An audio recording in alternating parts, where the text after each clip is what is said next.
This is the Schmo with the Pro. He's the number 4th ranked UFC Bantamweight. He's the Sandman. Cory Sandhagen in the flesh. Las Vegas, Nevada, outside T-Mobile Arena. How we doing, man? I'm doing good, Schmo. How you doing? The Schmo can't complain. It's a big fight week, UFC 296. Life is good. Life is real good for me, too. I just got married, moving here pretty soon. So, yeah, life is good for me, too, man. Where you moving? Just south. I'm getting a little bit of land, and, yeah, I'm going to be happy to kind of get out of the city of Denver a little bit because it's getting a little crowded. What about any children? Oh, no, children, we're still waiting on that. We're pending on that. That's a good thing sometimes, right? You got to get your mind right. You just got married. You got to enjoy it a little bit. Yep, enjoy it a little bit is our plan. Well, talk to the Schmo for a second, man. There's a lot of moving pieces in your bantamweight division. We got a big press conference between Marlon Chito Vera and Sugar Sean O'Malley for their fight in UFC 299. But what's the update with you? How's your elbow healing? Yeah, so I'm about 4 months post-op, so that's what I'm doing right now is really good for where I'm supposed to be at. It was supposed to be 5-6 months that I was able to really be able to go full bore, but I'm able to train pretty decently now. I still have to baby it, of course, and it's still lingering in my head, so I kind of don't use it the same way that I used to yet. So, yeah, I'm making like a ton of progress. I'm really happy with how much better I've been able to get in the 4 months with the time off, just being, injured and all of that stuff, and the skills that I've been able to improve in that time. So I'm real happy with it, man. I think that it's on its way to being like fully good, and then yeah, we're gonna get back in there. Realistically, when's the soonest you can start a training camp? Start a training camp? I think realistically maybe February would be smart. I think to push it past that, like I said, man, like I'm in such a important spot in my career where I can't really mess around with having to go into another fight, a little bit compromised. I want to be 100% good. So I think in an optimistic setting, I can be in there in April, and then in a more realistic setting, May would be good.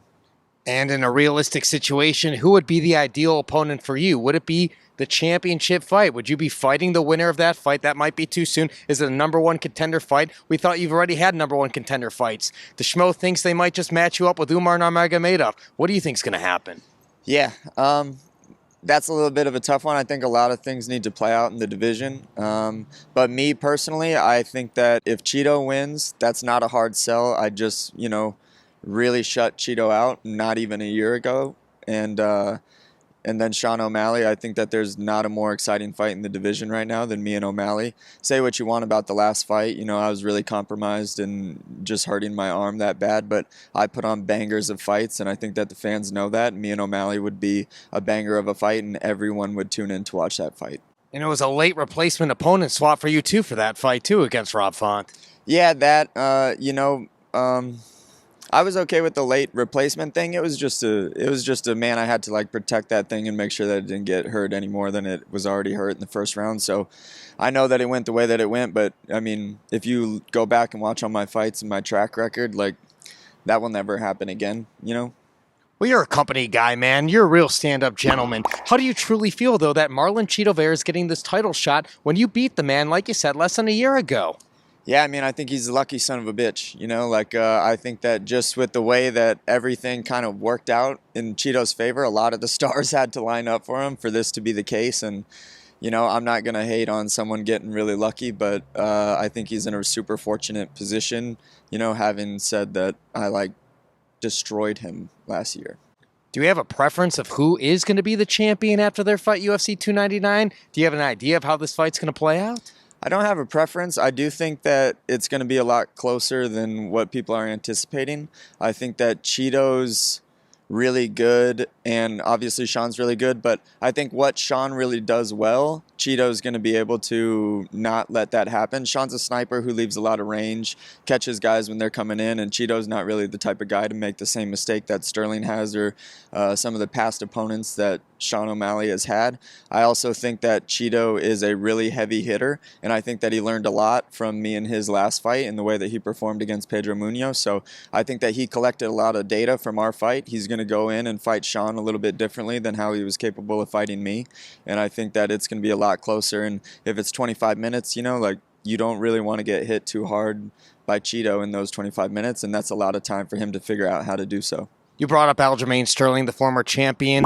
He's moving up to 145. Who would you like to see him fight in his 145-pound debut? Oh, man.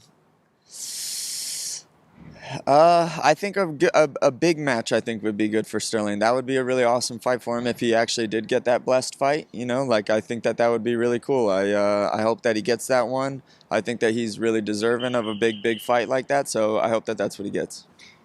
Have you seen this new matchup that they're going to be having at UFC 298 between Henry Cejudo and Merab Dvalishvili?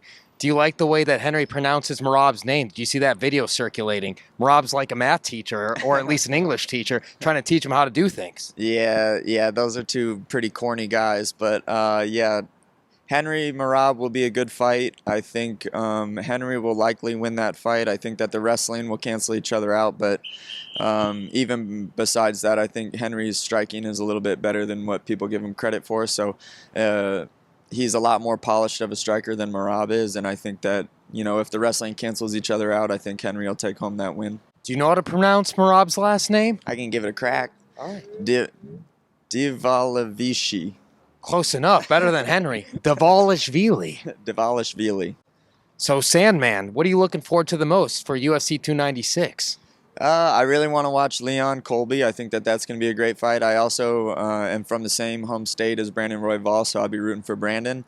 I know that dude, he's just like a really nice, like genuine, like super fun guy to be around, so I really want him to take home that win and, you know, bring a belt back to Colorado. Does he truly live up to the moniker, to the nickname Raw Dog, like he says? It depends what you mean by that name, but yeah, I don't know. He says it's pretty literal. Oh, jeez. Well, he'd be the only one that knows that, I guess. Okay, you can't, just second that? No eyewitness or anything like that? No, I've never been an eyewitness for that. No. There it is. Can we get a final message for all the Cory Sandhagen fans out there worldwide? Yeah, guys, I'm coming back. It's gonna, I'm super excited. This thing has, I'm tired of kind of sitting on the bench. I'll be back soon, and I love you. He's the pro. I'm the Schmo. UFC 296 fight week. We're out.